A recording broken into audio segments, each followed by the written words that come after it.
और थोड़ा सा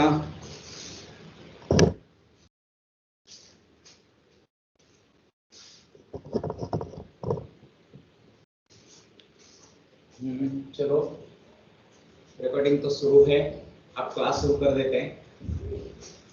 नमस्कार बॉयज, मैं अर्जुन लाड, टीजीटी हिंदी जवाहर नवोदय विद्यालय बरपेटा असम। और आज जो हम सब्जेक्ट पढ़ने जा रहे हैं वो सब्जेक्ट हिंदी तो है, लेकिन उसमें भी रचनात्मक लेखन में से एक सब्जेक्ट जो है वो है आपका संदेश लेखन। चलो पेन लेते हैं।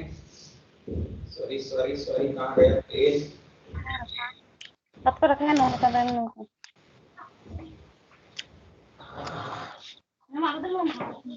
क्या हो गया? झगड़ा कर रहे हैं क्या कोई? हो गया ना? हो गया, ज्वाइनिंग हो गया ना? एक तो मेरे को दिया है था, आइडिया है। नहीं डायरेक्ट को पिक्चर आ गया। अच्छा चलो, हाँ चलो, ये कौन ज्वाइन हो गया है? अरे भाई कैसे पता चलेगा मुझे?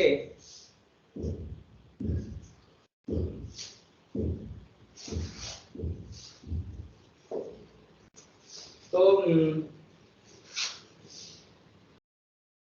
पहले से लेते हैं।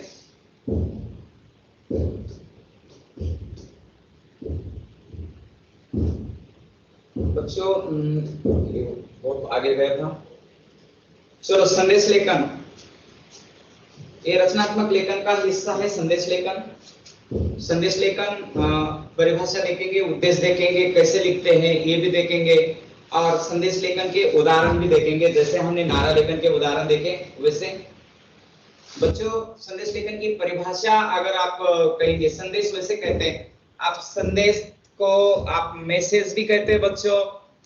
मैसेज राइट करते हैं ना, हमसे भी ज्यादा या हमसे भी अधिक तेज गति से आप संदेश मैसेज राइटिंग करते हैं। करते हैं कि नहीं? आप कभी मोबाइल के माध्यम से किसी एक दूसरे को मैसेज दिया है? कभी दिया है मैसेज आपने? चलो, मम्मी के लिए, पापा के लिए, भाई के लिए, बहन के लिए, दोस्त के लिए, सहेली के लिए, सभी के लिए कहीं ना कहीं आपने मैसेज टाइप किया है बच्चों। व्हाट्सएप के माध्यम से, नेट के माध्यम से या मैसेंजर के माध्यम से किया है? Yes sir. किया है, मतलब टाइप करते ही है आप। कभी कभी तो सर के लिए मैसेज करते हैं कि सर हमारा स्कूल कब खुलेगा, ये भी एक मैसेज ही है ना, है कि नहीं? कि बच्चे बोलते हैं सर हमारा कब खुलेगा, ये एक प्रकार का संदेश ही है।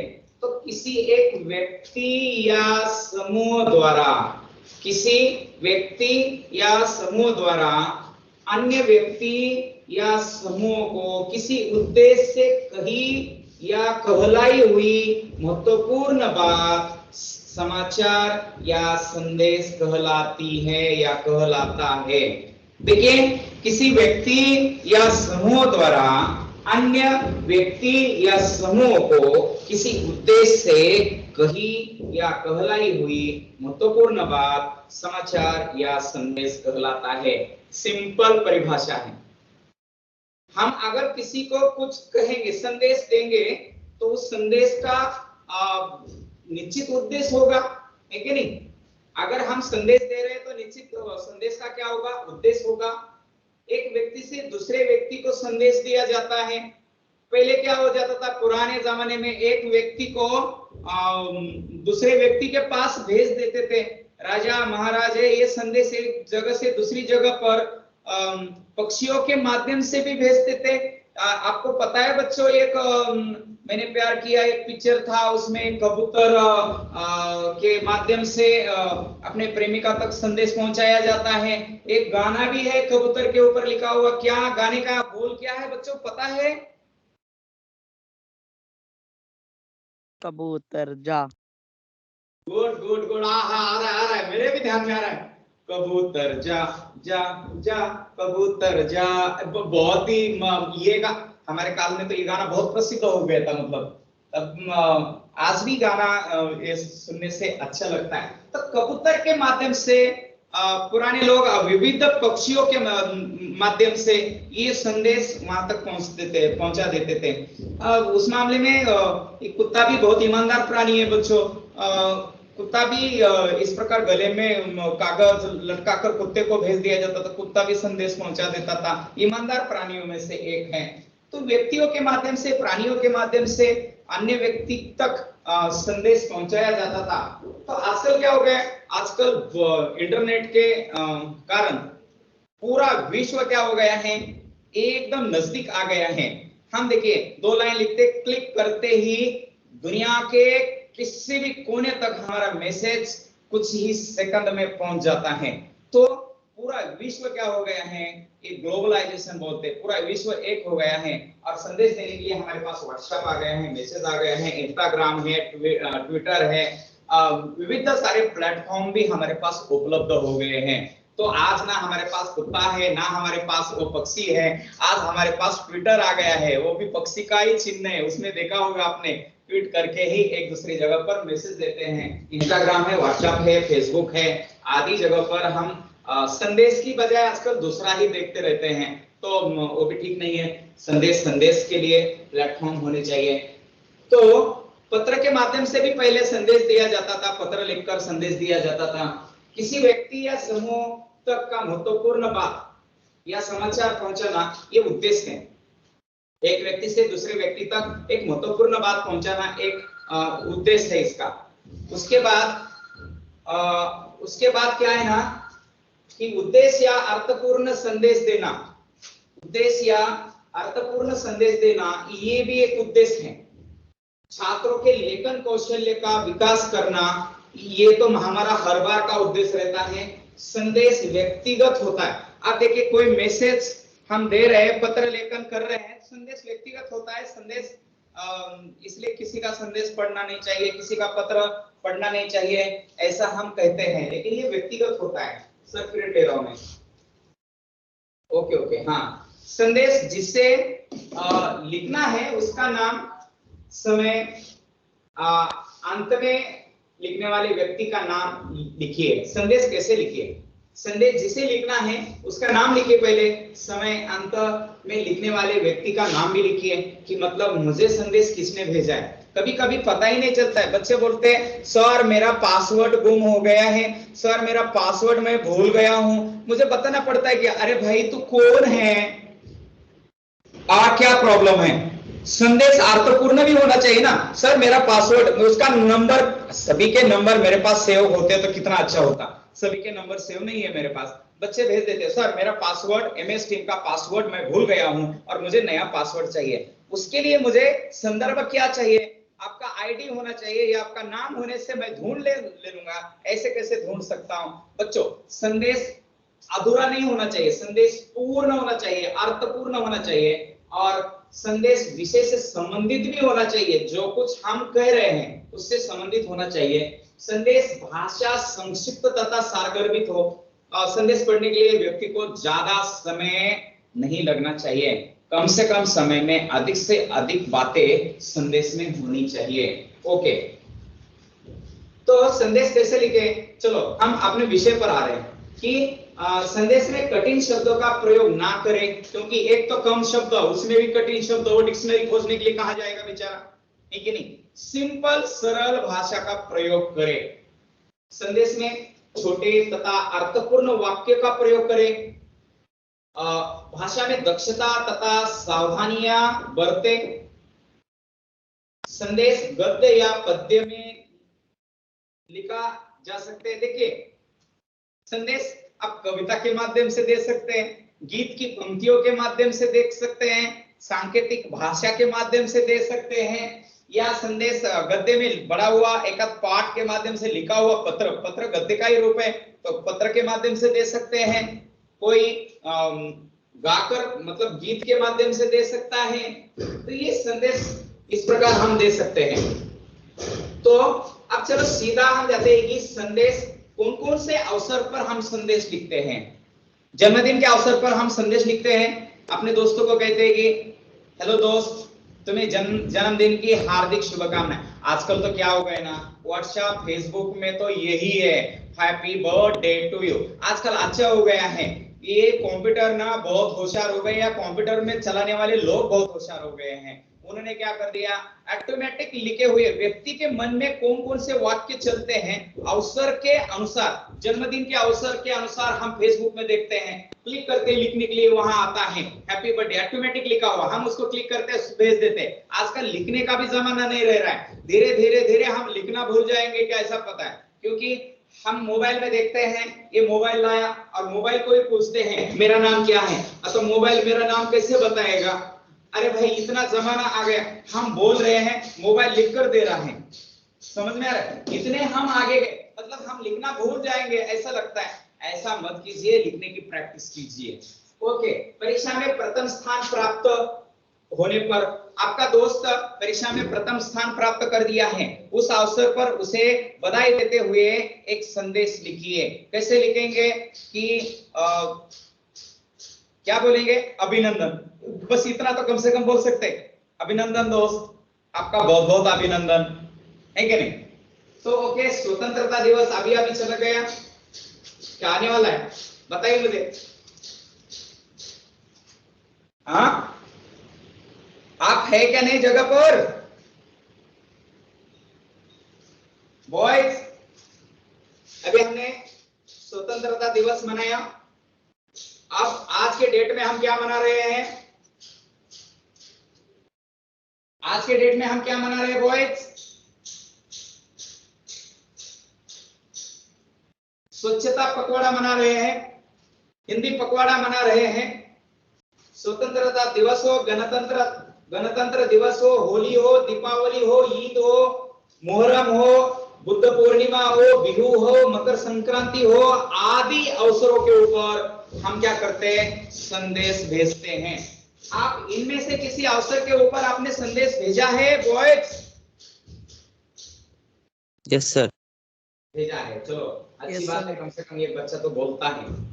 तो चलो हम सीधा संदेश लिखना शुरू करते हैं। आप इसमें ध्यान दीजिए बॉयज, हो सके तो आपके पास इसका स्क्रीनशॉट लीजिए, नहीं तो आपके पास लिख कर लीजिए कि बुद्ध पूर्णिमा के शुभ अवसर पर राष्ट्र को संदेश, किसका संदेश है, माननीय राष्ट्रपति जी का संदेश राष्ट्र के नाम। एक बुद्ध पूर्णिमा है, भगवान गौतम बुद्ध का जन्म दिवस उस दिन मनाया जाता है, तो भगवान गौतम बुद्ध के अनुयायियों के साथ साथ पूरे भारतवासियों को राष्ट्रपति जी द्वारा संदेश। देखिए, ये जब पिछले साल लिखा था मैंने 7 मई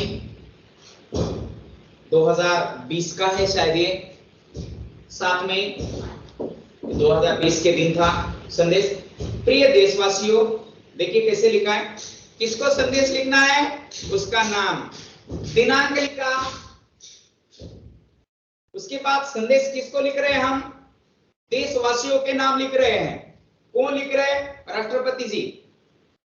प्रिय देशवासियों, बुद्ध पूर्णिमा के शुभ अवसर पर मैं सभी नागरिकों और पूरी दुनिया में बसे भगवान बुद्ध के अनुयायियों को शुभकामनाएं देता हूं। भगवान बुद्ध का संदेश हमें प्रेम, सत्य, करुणा और अहिंसा के साथ साथ मानवता की सेवा करने के लिए प्रेरित करता है। किसने लिखा है, राष्ट्रपति जी ने संदेश दिया है। किनको दिया है, क्या हो रहा है सर, वहाँ पर लिखा हुआ है कि बुद्ध के अनुयायियों का मतलब क्या है, अनुयायियों, अनुयायी मतलब बुद्ध के विचारों को मानने वाले लोग, बुद्ध के विचारों पर चलने वाले लोग, है क्या नहीं। जैसे मोहम्मद पैगंबर के दिखाए गए रास्ते पर या उन्होंने बताए गए रास्ते पर चलने वाले लोग, भगवान राम कृष्ण या महापुरुषों के विचारों पर चलने वाले उनके लोग। देखिए, हम किसी ना किसी ऊपर, जैसे असम के लोग अपने महापुरुषों के विचारों पर चलते हैं, वैसे हर जगह पर, हर समाज, हर धर्म के लोग उन धर्म के महापुरुषों ने बताए हुए रास्ते पर चलते हैं तो हम उनके कौन हुए? अनुयायी हो गए। समझ में आ गए बेटा? Yes sir. हाँ, तो हम उनके अनुयायी हुए। सपोज हम महात्मा गांधी जी को मानते हैं और महात्मा गांधी जी ने बताए हुए रास्ते पर अगर चलते तो हम कह सकते खुद के कि मैं महात्मा गांधी जी का अनुयायी हूं, उनके रास्ते पर मैं चलता हूं। भगवान गौतम बुद्ध ने हमें जो धर्म बताया, हमें जो रास्ता दिया, उस रास्ते पर मैं चलता हूं तो मैं उनका अनुयायी हूं। अनुयायी मतलब एक प्रकार के गुरु और शिष्य का संबंध जैसा होता है ना, सेम वैसे ही। तो चलो बॉयज, 15 अगस्त के अवसर पर प्रधानमंत्री द्वारा देशवासियों के लिए संदेश। यहां मैंने सीधा सीधा एक गूगल में सर्च करके एक संदेश लिया था। यहाँ भी देशवासियों के लिए संदेश है, इसलिए मैं यहाँ देशवासी दिनांक लिखा नहीं है। यहाँ हम लिख सकते हैं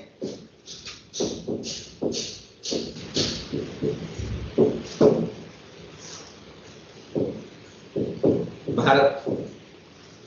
15 अगस्त के अवसर पर संदेश है। पीएम मोदी जी ने अपने एक संदेश में कहा, आप सभी को 75वीं स्वतंत्रता दिवस की बहुत बहुत शुभकामनाएं, बधाई।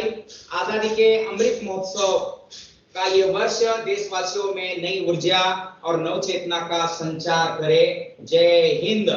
देखिए, इतना ही एक संदेश देशवासियों के नाम दिया। उन्होंने बहुत सारा बोल दिया है, लेकिन हम इतना सारा लिख सकते हैं कि यहाँ नहीं लिख सकते।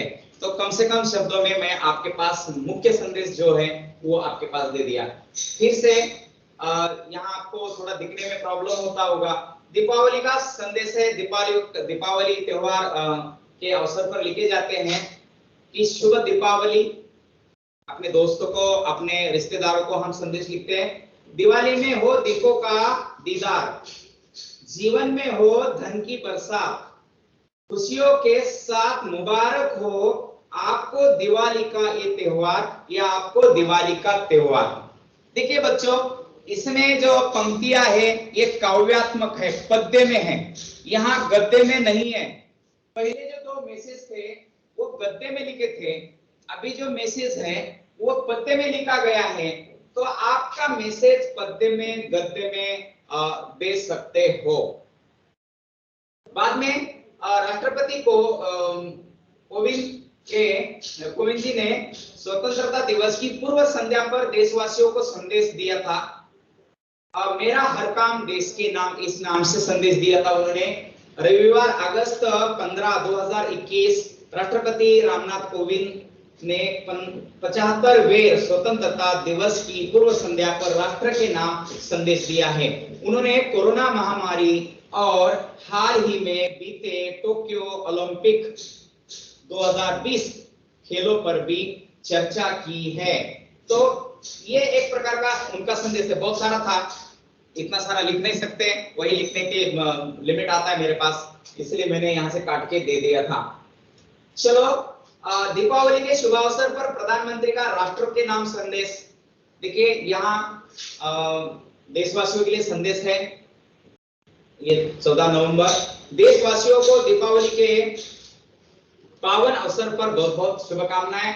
रोशनी का ये त्योहार उत्सव हम सभी के जीवन में नया प्रकाश लेकर आए और हमारा देश सदा सुख, समृद्धि और सौभाग्य से आलोकित रहे। आलोकित हो रहे मतलब प्रकाशित हो, इस प्रकार का संदेश उन्होंने दिया था। उसके बाद दीपावली के शुभ अवसर पर इनका ही संदेश आ रहा है। ओके, असम में बिहू त्योहार मनाया जाता है। बिहू की शुभकामनाएं देते हुए अपने मित्रों को एक संदेश लिखिए। तो बच्चों, मैंने संदेश लिख दिया, मैंने लिखा था ये संदेश, आप देख सकते हैं कि साथ में प्रिय मित्र अपने मित्रों को संदेश लिख रहे हैं। कैसे लिखना है देख लीजिए। छोटों को करो प्यार, बड़ों को दे सम्मान। छोटों को करो प्यार, बड़ों को दे सम्मान, ये संकल्प लेकर मनाओ बिहू का त्योहार। बिहू की सभी को शुभकामनाएं। यश लाड। तो इस लाड के नाम से आप सभी को बिहू की शुभकामनाएं दे रहा हूं मैं। उसके बाद साथ पूज्य अध्यापक, एक अपने प्रिय अध्यापक है, इस शुभ अवसर पर उनका जन्मदिन है और शुभ अवसर पर एक संदेश तैयार कीजिए। उस दिन हमारे मीना सर जी का बर्थडे था और उस अवसर पर एक संदेश तैयार किया था हमने। देखिए पूज्य अध्यापक, साथ में ही पूज्य अध्यापक, छात्र प्रिय, कर्मठ, छात्रों के प्रेरणा स्रोत, जवाहर नवोदय विद्यालय बरपेटा के भूगोल विषय के अध्यापक श्री सिद्धार्थ मीना जी को जन्मदिन की हार्दिक शुभकामनाएं। मैं उनके मंगलमय भविष्य की कामना करता हूं। यश लाड। बहुत ही सुंदर शब्दों में अच्छी तरह से ये संदेश लिखा गया है। तो इस प्रकार का संदेश बच्चों आप बर्थडे के अवसर पर, जन्मदिन के अवसर पर तैयार कर सकते हैं। उसके बाद आगे का देता हूं। आगे बस इतना ही है, धन्यवाद देने के लिए। आगे का ये संदेश है मेरा, आप सभी को मैं धन्यवाद देता हूं। सिद्धार्थ मीना जी आ गए तो उनका संदेश उनको ही पढ़ के दिखाते एक बार फिर से, है क्या नहीं? सर आ गए। बच्चों आज उनका जन्मदिन तो नहीं है, लेकिन ये उन्होंने, ये देखिए सिद्धार्थ मीना जी का संदेश हमने आपको पढ़कर दिखाया था। तो इस प्रकार के संदेश आप लिख सकते हैं बॉयज। तो मैं आपको बहुत बहुत धन्यवाद देता हूं, क्योंकि समय भी हो गया है और समय के साथ चलना बहुत आवश्यक होता है, क्योंकि आपको नेक्स्ट पीरियड भी करने हैं। तो मुझे नहीं लगता है कि संदेश लेखन में आपको कोई प्रॉब्लम है। संदेश लेखन में कोई प्रॉब्लम आता है तो इसी वीडियो को, जितना मैंने आप तक पढ़ाया है, इसी वीडियो को मैं फिर से अपलोड कर देता हूं, फिर से आप दोबारा देख सकते हैं। या संदेश लेखन से संबंधित मेरा YouTube में इससे भी पहले वीडियो बना हुआ है, वो भी देख लीजिए। और अगर चाहिए तो इसी वीडियो को भी मैं अपलोड कर सकता हूं। करना है इसी वीडियो को अपलोड करना है या पहला वाला देखना है? ठीक है, लेकिन आज बहुत बच्चे कम है बॉयज। ओनली 33 बच्चे मेरे इसमें ज्वाइन हो रहे हैं। मैं जो बच्चे ज्वाइन नहीं हो रहे उनके नाम तुरंत सर के पास जाने वाले हैं। प्लीज सभी को बोलो कि ज्वाइन होना है। इसमें नासिर है क्या? नासिर, नासिर है, अकरमुल है, अकरमुल हुसैन तो है ना? ओके ओके, नासिर है, नासिर, अतीक हुसैन, अतीक है। अभी कौन कौन नहीं है जरा ये अकरमुल जरा मुझे लिस्ट